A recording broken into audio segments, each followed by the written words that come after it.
I'm Mario Martinez Jr., CEO and founder of Ingresso, and we are the creators of Flymsg IO, the free personal writing assistant and text expander application.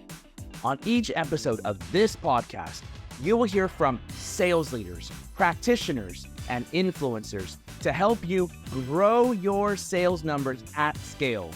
So, get your pen and paper or iPad and keyboard and start taking notes as you're now listening to the Modern Selling Podcast.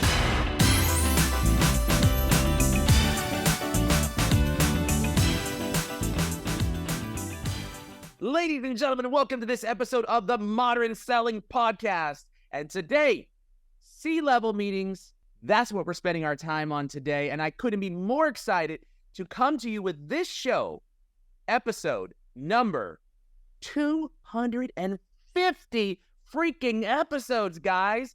All because of you out there have been made this show so popular. And I thank you for being loyal followers of the Modern Selling Podcast. We are 6 years running. In just a few months, we'll hit our 7th year in the show. And this episode, number 250. And as a result of it being number 250, I've got a very special friend, someone that you're going to love and enjoy, Mr. David Graswick. He is the Vice President of Global Sales over at DataBook.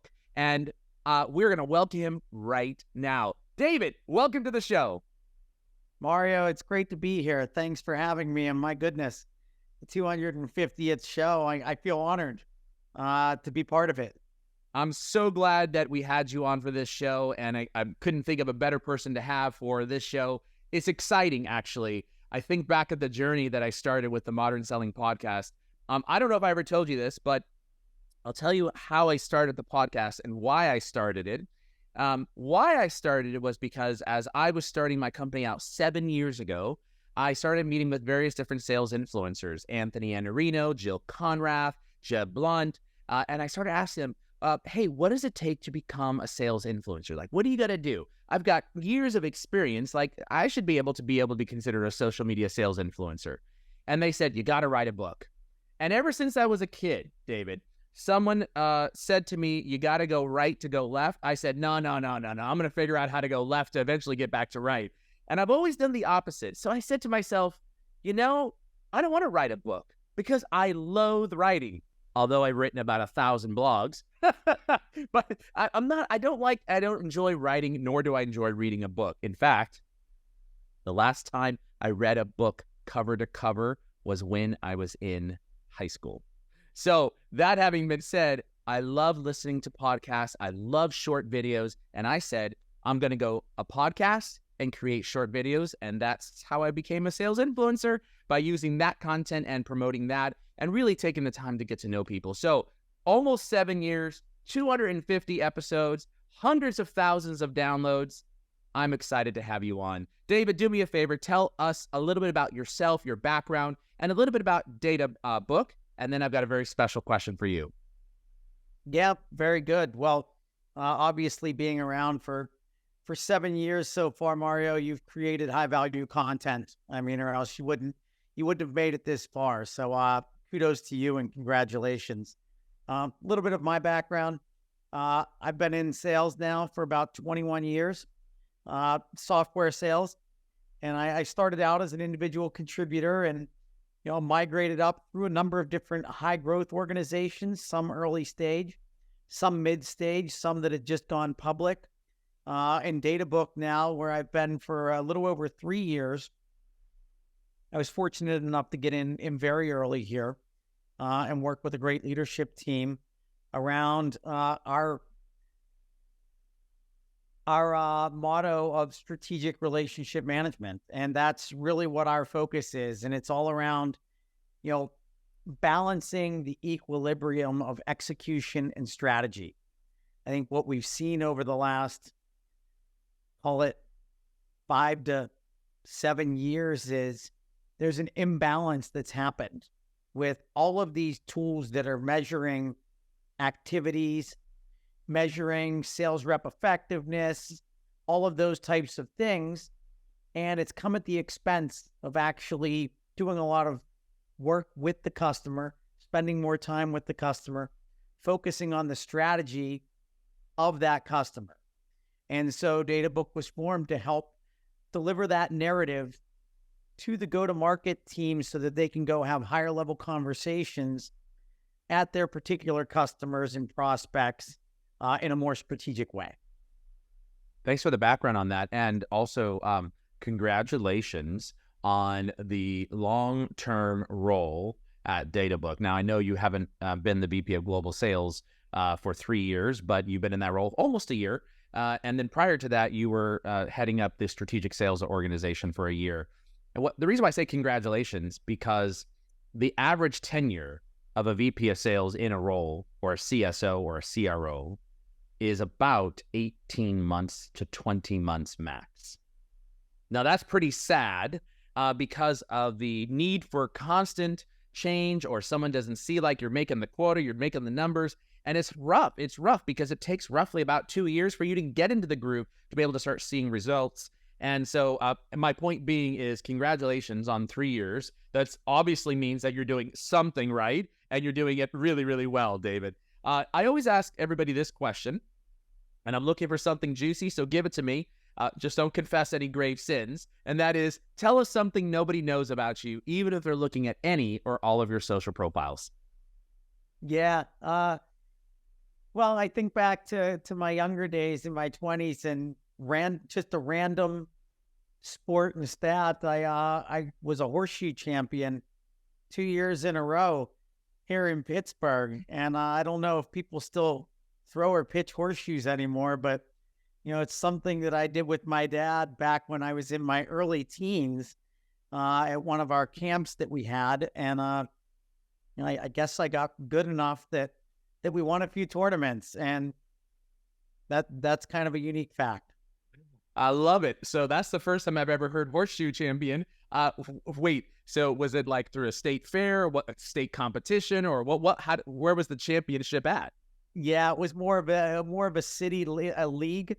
And then from there, we ended up winning the league, my dad and I. How awesome is that?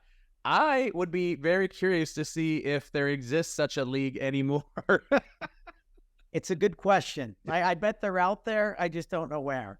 My guess is somewhere in like Tokenoke, Oklahoma or something. All right, no offense to my Oklahoma listeners. I love you all. But that having been said, probably somewhere out yonder. Well, good. Let's get into some meat here then, David. Thanks for sharing that story. And oftentimes, when we're talking to sales leaders, such as yourself, I've spent time in the SMB segment all the way through global accounts, helping to close out $100+ million contracts. I've also been in federal and public sector, local government, and education. And one of the biggest challenges that I had when I was a rep starting 26 years ago to this very day is getting into a C-level executive's office, getting a meeting. So it isn't easy to get an executive to sit down with you. But I guess the first question I want to start out with is it really worth the extra effort to get into the C-level, to get a C-level meeting? Or should reps be more focused on this buying committee and all the other individuals that influence the C-level to make a decision? Well, I would argue that it's worth the effort. Certainly there is the committee approach, and there's plenty of success that can be had that way. I think the benefits, at least from what we've seen and what I've experienced throughout my career, if you get higher earlier in the process, you're just giving yourself an opportunity to unlock additional budget, sometimes unallocated budget or discretionary funding, right? But in order to go get those discussions, you have to speak their language. You have to be able to engage with them in a manner that is meaningful. And that's not talking about product, feature, function. That's talking about financial metrics that are important to them, because most likely, most of these C-level executives, their bonuses are tied towards financial metrics that Wall Street cares about. So I would argue, take the extra time to do the research, to go get those meetings. They might take you longer. They're very hard to get. But when you get there, you're going to find a treasure chest of money, because they just have They have access to more funds, and they're just thinking bigger from a project perspective than maybe folks at the mid-level that are focused on operational metrics. Totally agree with you on that one. And very specifically, what we oftentimes find is that, of course, the C-suite is receiving information and having conversations at the C-suite level that others down below are not privy to. And of course, seeing that you even report to the CEO yourself, you're having information or informational discussion with the CEO, and then you're picking and choosing what you choose to disseminate down below based upon many different factors, right?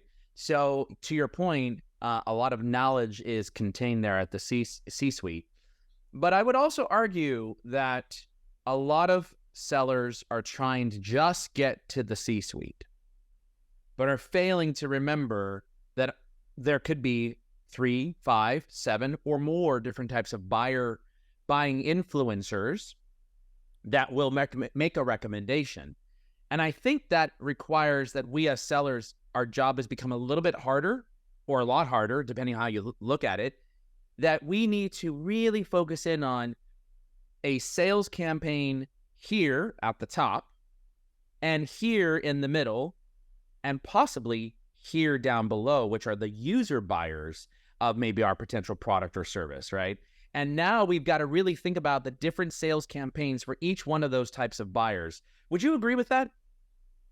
I absolutely agree with it. It's why it's so important nowadays to have a plan of how you're going in and going to attack a certain account, prospect, customer, where the pain points are, what are the things at the highest levels that people care about, but what is it that you realistically think you can go do in 6 months, 12 months, 24 months? What is the roadmap to get there, or the strategy? Who do you need to get to go do that? And to your point, there's a number of buying personas that you have to engage in an enterprise sales pursuit. It's why it's a complex sale. And let's be honest, you can't just play at the C-suite because they have a bunch of smart people that they've hired to go put all of this stuff into action. And so you have to work, to your point, the middle, the bottom, and the top. And the top obviously carries the purse strings, but the middle is the doers. Those are the people that get the stuff done. And those are most likely where you're going to find a lot of your champions. And then obviously the users and the people on the bottom end, you've got to engage with them because they're the people that are actually going to use it on a regular basis. Fair. Yeah, great point. Now, to get into the C-suite's office, something has to be able to tickle their fancy, capture their attention, impress them. So I guess to impress an executive, such as yourself, I, as a seller, need to know what it is that you're looking for. What's the best way to know what it is that you're looking for as a C-suite, and how do I prepare for that? Yeah, you have to come in with a point of view, in my opinion. I think there's a lot of noise out there of people that will just, for lack of a better word, read the news. Executives, they're not interested in hearing the news, right? What they are interested in learning about is how can you help them achieve where they need to get to in the next 1, 2, 3 years. And, oh, by the way, here's what's going on in your industry. Here's what's happening with your peer group. Here's how you're performing against your peer group. You're actually underperforming in these key metrics. We believe we can actually help you up-level that and meet the numbers the street expects you to get to in your 2-year estimates. Those types of conversations will give you a much better chance of getting in an opportunity and a meeting with a C-level executive. You know what I'm also surprised by too, David, is if you were to take all the sellers in your organization, or any organization at that, and you were to line them up all into a private booth and walk one booth at a time and ask each one, what business problem do we solve? I would argue that you would get nearly 90% different answers from most of the sellers. And most of them couldn't articulate the business problem that they solve within 1 to 2 sentences. Let me give you an example. So for Vingresso, yes, we have our SaaS software, Flymsg, and yes, it is a productivity tool for the horizontal. But there are some major use cases inside of the sales, customer service, HR recruiting. So if I was talking to a sales leader, I would articulate that we help sales leaders and their sales teams create more hellos so that they can grow the sales pipeline through digital sales prospecting, training, and technology that helps them to engage with their target buyer. 1 to 2 sentences. Now, at that point, as a VP of sales or CRO or CSO, in your mind, you're saying, do I have a problem with getting more hellos? If not, and you got all the leads in the world, then what I have to offer is not of interest. But if you say, yes, I have a problem with getting more hellos and my sellers need more hellos, you're going to say, tell me more how you do that. Right? That's what would happen. And so I think one of the big challenges is that many sellers don't know how to articulate the business problem that they solve with their product or service that nets it out for an executive, whether it's a sales leader, a marketing leader, an IT leader, whatever, finance leader, that nets it out so that they can impress that executive with, yes, I think I might be interested to know more information because I have that problem. Do you think that that's a big challenge amongst sales folks, is that we're constantly focused on product features as opposed to business problems? Yeah, I mean, well, there's no doubt that we're way too focused on product feature function as an industry. I think you're starting to see a pivot from that. I think the economic times have kind of forced the hand of a lot of these organizations, and they realize that their sales teams need to be more strategic, because the product feature function message that resonated and worked 3 years ago isn't working today, because there's just not the same amount of discretionary money as there used to be. And so you need to attach yourself to a high impact problem. Without a doubt. Yeah, I agree with you on that. And by the way, that problem may be problems, may not be just one, especially if you work for an organization which has, multiple product lines that are helping in different ways. And I'm thinking of the Oracles and the SAPs of the world, right? That you've got these big behemoth organizations that have all these different product lines that serve different types of needs. So speaking of product features, I would argue that executives aren't moved by product features and content. There are some cool factors, like I see stuff and I'm like, hey, that's really cool, right? And I might take a meeting because of the cool factor. But what do you think salespeople can bring to executives that will pack the most punch, if you would, in terms of you've gotten the meeting, now you're sitting down and you're having a conversation, or to get that meeting? Well, I think to get that meeting, you need to have a narrative around what they care about. And I know that sounds really, really simple, right?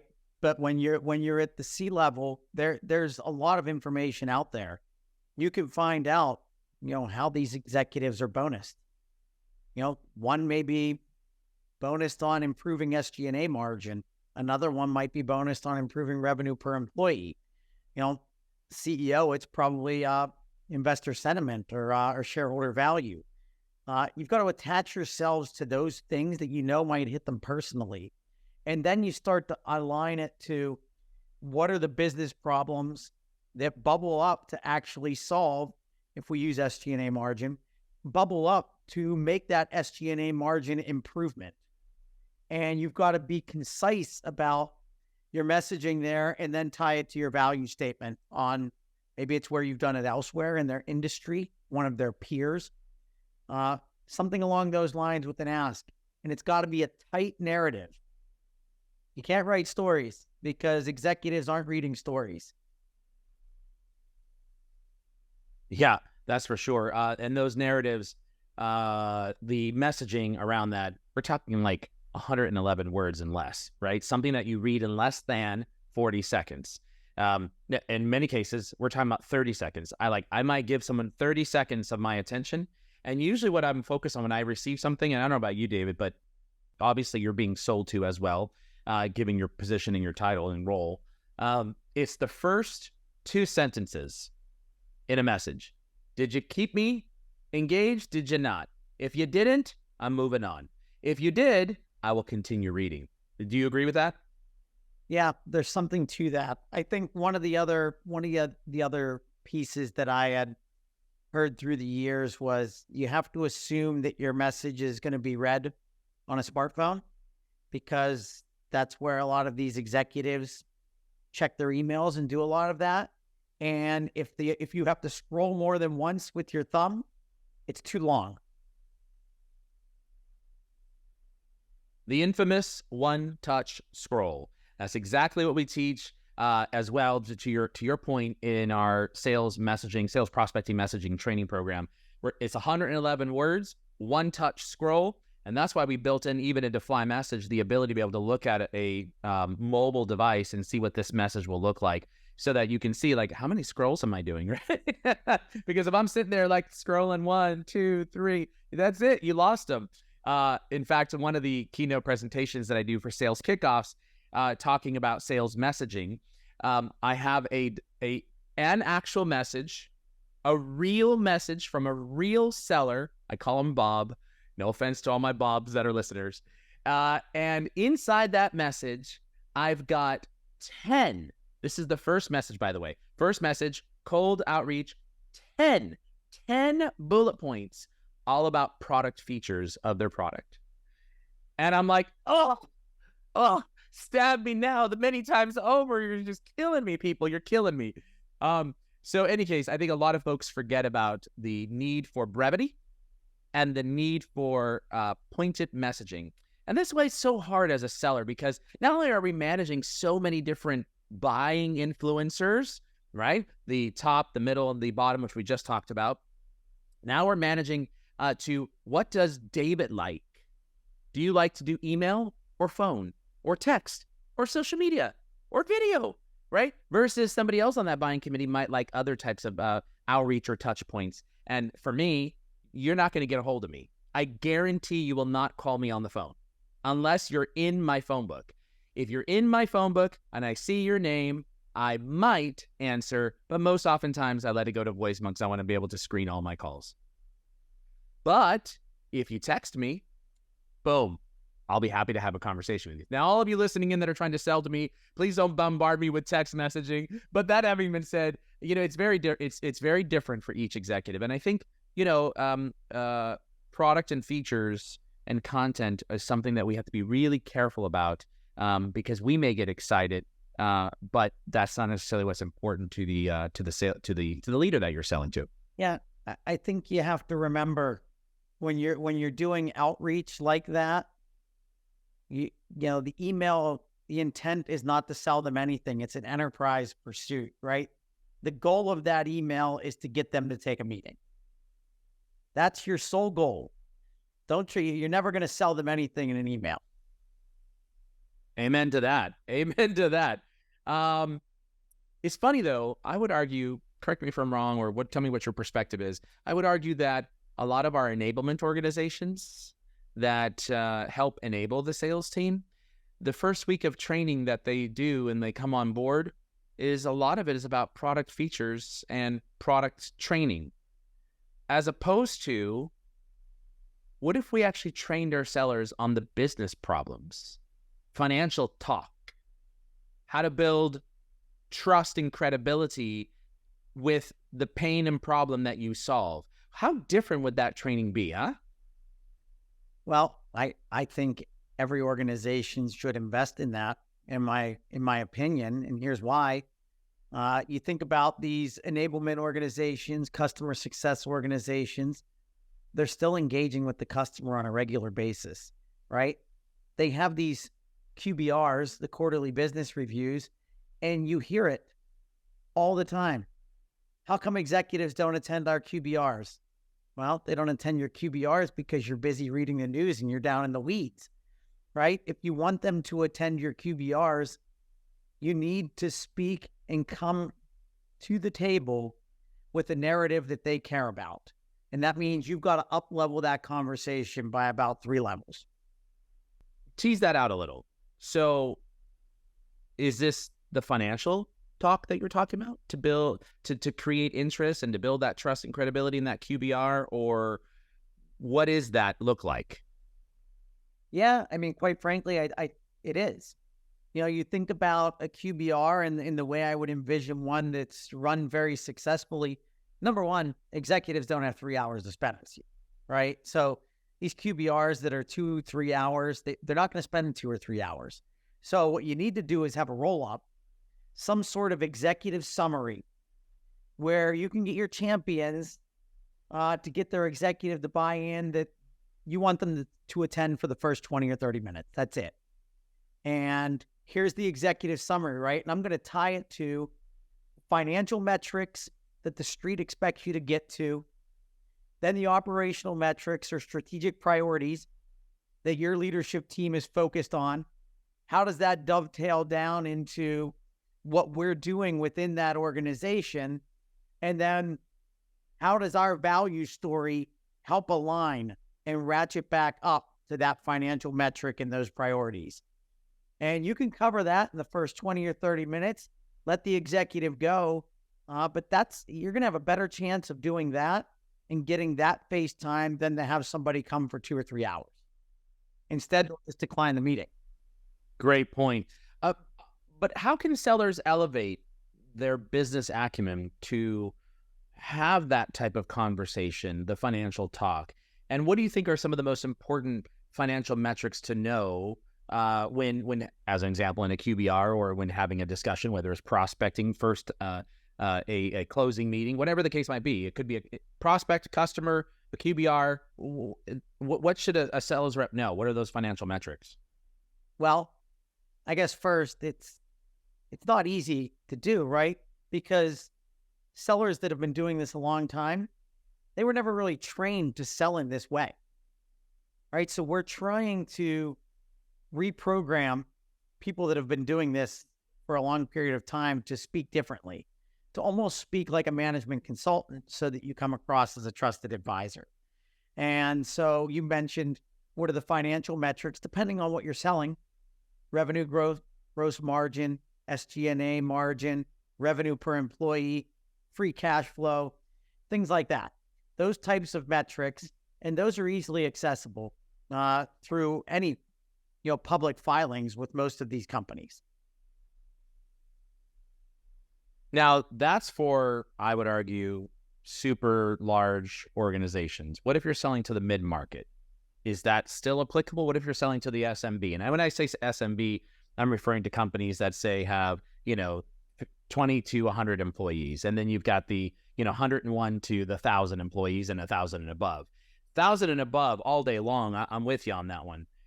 The 100 to 1,000, yeah, some of those things might be important, but as you get the smaller the company, there might be a different way to approach that, I would think. And then the small companies, that 20 to 100 that I mentioned, or 10 to whatever, I forget what number I said, but 20 to 100, I don't necessarily know if we're having those conversations. Do you think that's what you just said is consistent across all 3 of those types of segments?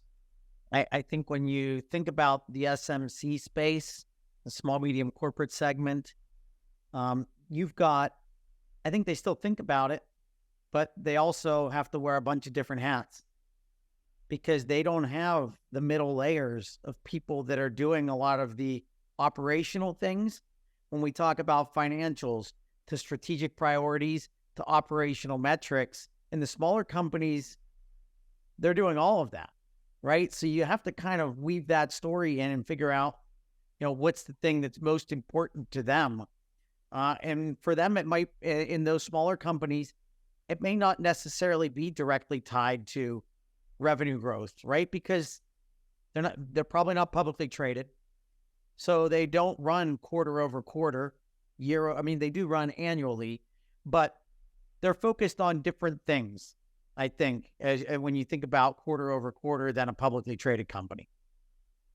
I'm going to go back to the days when I was managing a single then Fortune 14 customer.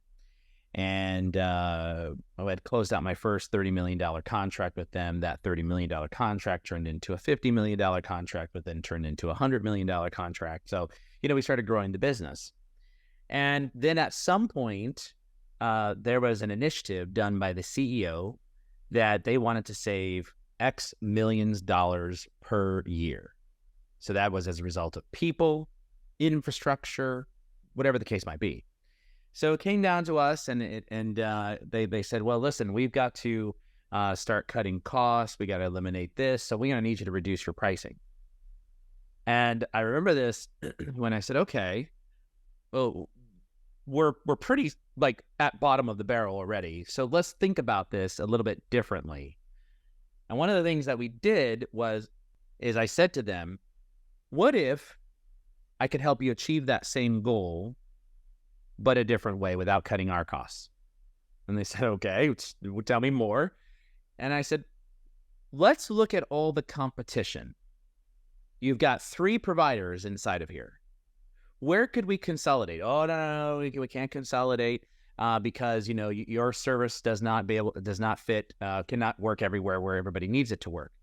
And I said, but what if I could make that happen? And they said, well, what do you mean? I said, well, where are the primary places? So in this old days, it was telecom, and I used to have wireless and the wireline. The wireless was the handsets, literally corporate handsets, and the wireline was the big pipe, the big fat pipe that connected all the offices together. And they said, well, where are the most important places? And I asked them, where are the most important places? They said, it's got to work at home. It's got to work at the office. And that's primarily where we want to make sure we can get a hold of our people. And, if they drive somewhere else, we want them to work on the freeways too. And I said, okay, well, let's target now the big major cities that you are in. And it was a series of about 25 cities that they had been located in.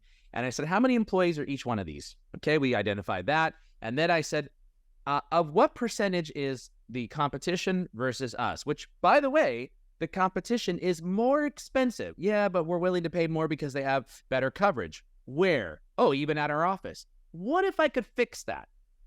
And so we started going down this process where we ended up putting in wireless repeaters into these offices to be able to fix the problem at the offices. And we built out an entire core infrastructure to support them. Turns out we were able to convert and save them over $100,000 a month in costs by not reducing our costs, but by reducing another provider's costs just to solve a problem that they thought they couldn't solve, which was, we'll give them coverage inside the office. And oh, by the way, at that time, we used to have this repeater box. If anybody who needs a repeater at their home, all they need is an electrical plug and an internet port, and we'll give them service at their home. Did we do that? And that's how we solved that particular problem, by not reducing our pricing and taking away from the customer. And that became now a financial discussion and the bottom line impact. And it was a different way to think about that in terms of what was important and why couldn't we do something, and trying to come through, what's the word I'm looking for? Trying to break through all of those, no, we can't because type of thinking. Is that another way to go about looking at presenting to a C-level suite, getting ultimately what they care about? In this case, they wanted to save, I think it was something like $30 million a year out of the IT infrastructure. And we ended up with $1.2 million of that, right? So that was a big thing, right? That was good. $1.2 million that we were able to save them. Is that included in your financial metrics, business acumen that you're talking about? Or is it more higher level, are you thinking, David? Oh, no. I mean, you're spot on with tech consolidation. I mean, there's plenty of businesses out there that's what they sell on, right? Is the concept of, we can consolidate a bunch of your disparate tools, bring it all together into a single place. At least in my experience, a lot of these organizations are trying to reduce the number of vendors and partners that they're working with. And I think what you just described, you weren't a vendor at that point, right? You were a partner. And there's a big difference. And you had champions. because you wouldn't have gotten the information you got if you didn't have champions. And that's so critical in a lot of these sales pursuits, because I will bet you your competitor was not getting the same intel you were getting. Amen to that. In fact, to that end, one of my secrets to our strategy at the super large accounts was, look, I was never going to get an hour-long meeting with the CIO, in this case that we sold to. Never. That was never going to happen until I built up some super strong relationship with him or her. So I decided that I would book 15-minute coffee meetings, because I knew that they'd have to take 15 minutes to go grab a coffee, and they would want to get out of the big giant corporate building that's 100 stories long, where we were at in San Francisco. And so I would work with the assistant and say, when are they going to take their coffee break? I'll meet him downstairs and I'll treat him for coffee. And I'm like, oh, okay, he's going to go down there anyways. And I would have 15 minutes. That's what I'd have, 15 minutes. And I did many 15-minute meetings, which eventually ended up with, we started going to the Madonna concert. Then the individual came to my wedding. And then all of a sudden, the CIO of a Fortune, then we got down to a Fortune 10 company when I left the account.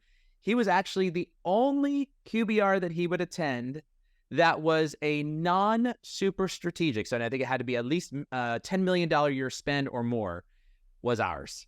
And that is people couldn't figure out, like, how are you getting him to the meetings? It was a lot of those little things. And I think sometimes when we get caught in those in the middle tier that we were talking about, sometimes our champions that we think are our champions or our sponsors, they throw up roadblocks instead of helping us get to the C-suite. And that happened all the time. What do you do when that happens? Well, so there's the age-old comment around, do you have a champion or a coach? And a coach is somebody that's a fan of yours, but doesn't have access to power or won't take you there, right? And the champion, they have access to power. They know how to get stuff done, and they'll take you there. And I would make the argument that if you have people that aren't willing to go do that, and there's not a legitimate reason why, and it's more they just want to wait because they want to, make sure that their story's tight, that's a little different. But if they're not willing to take you there, I would make the argument you don't have a champion. And you've got to go find somebody else that's maybe willing to break glass, because,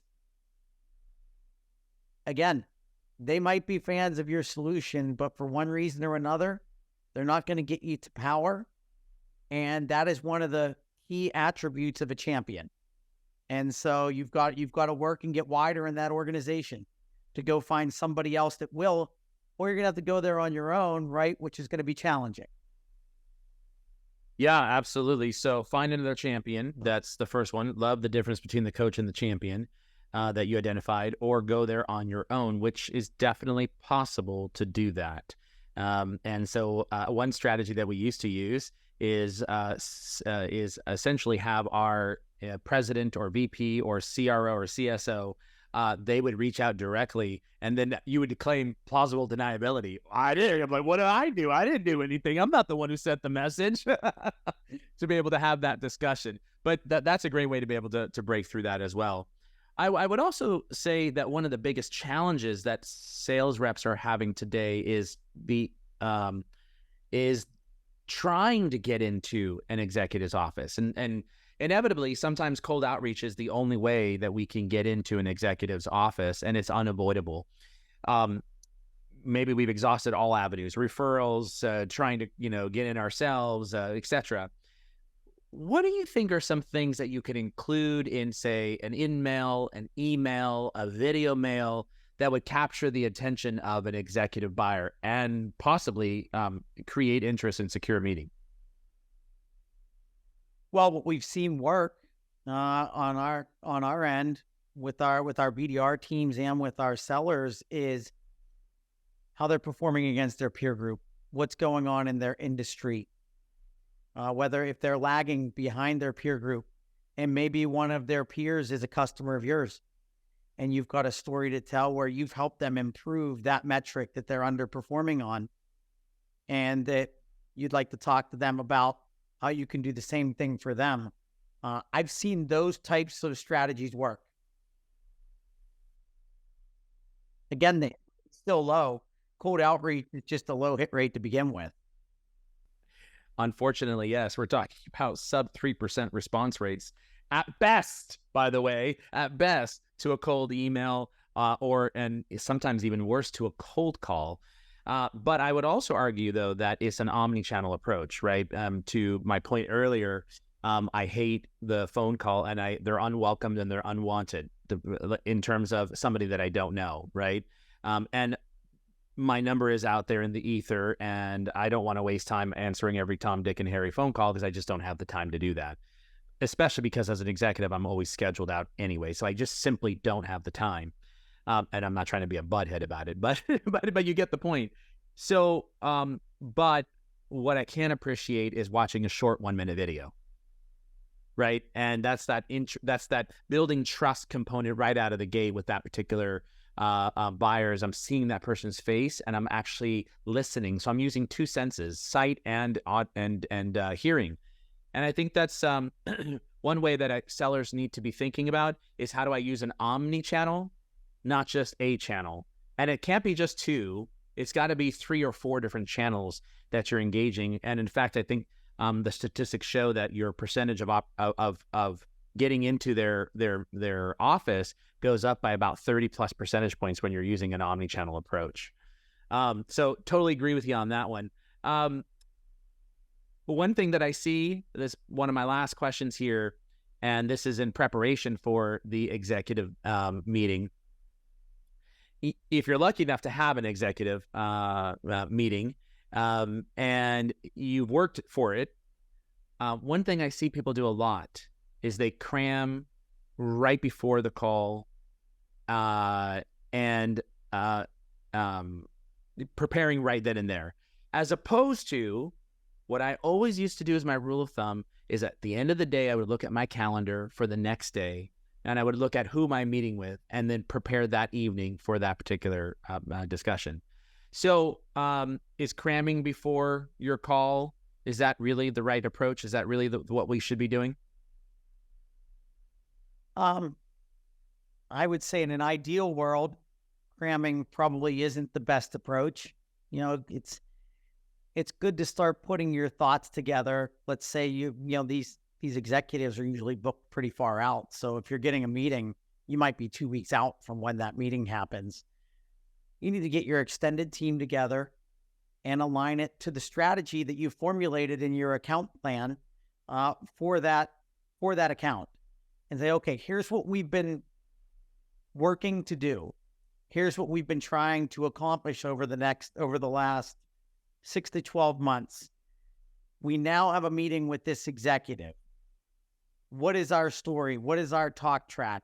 Here was the narrative that we positioned to get the meeting. We've got to build off of that. How are we going to connect the dots up to what that executive cares about to what we do? I think you have to start iterating on that process over the course of that 2 weeks. Doesn't mean like cramming doesn't happen the night before. You still see that a lot, right? Because you want to fine tune it. Because let's be honest, those meetings are hard to get. You don't get a lot of them. So you want to make sure that you make the most of that 30 minutes. And there's a lot of things that go into that. And it's, just what is the agenda of the meeting? What's the objective? What's in it for them, right? What's the outcome or action that we're looking to get out of this? It has to be pretty thought out. And it's hard to go do that quickly the night before cramming. You can fine tune it in my experience, but I think cramming's tough. I love what you said. We used to call it back in the old days, which I still call it now. I always say, what's the PAL? Purpose, agenda, and length, right? And if an executive doesn't know what that PAL is and what's going to be on the agenda, then, you don't have a structured meeting. And I really believe that when you're selling to the C-suite, you got to be focused on making sure that you make every minute count and that it keeps their interest as opposed to them sitting there, during the meeting, looking at their device like I'm doing now, right? So I think that's super important. Hey, David, it's been great having you on the show here on the Modern Selling Podcast and the DataBook team as well.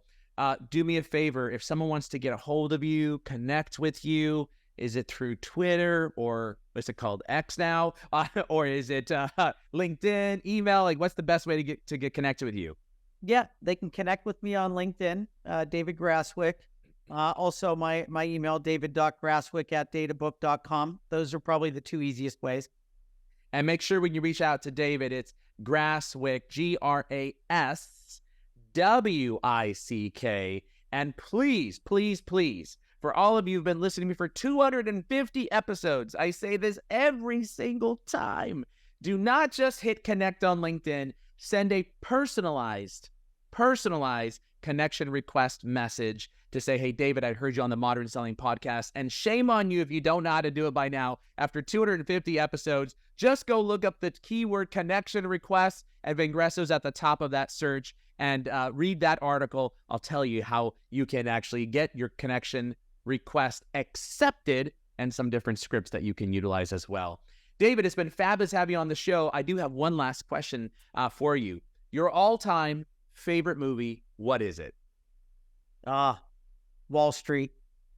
Yeah, the original Wall Street with Charlie Sheen and Michael Douglas. I remember the movie. Wall Street it is. Well, thank you so much for joining me on the show, and all of you listening in. This is episode number 250.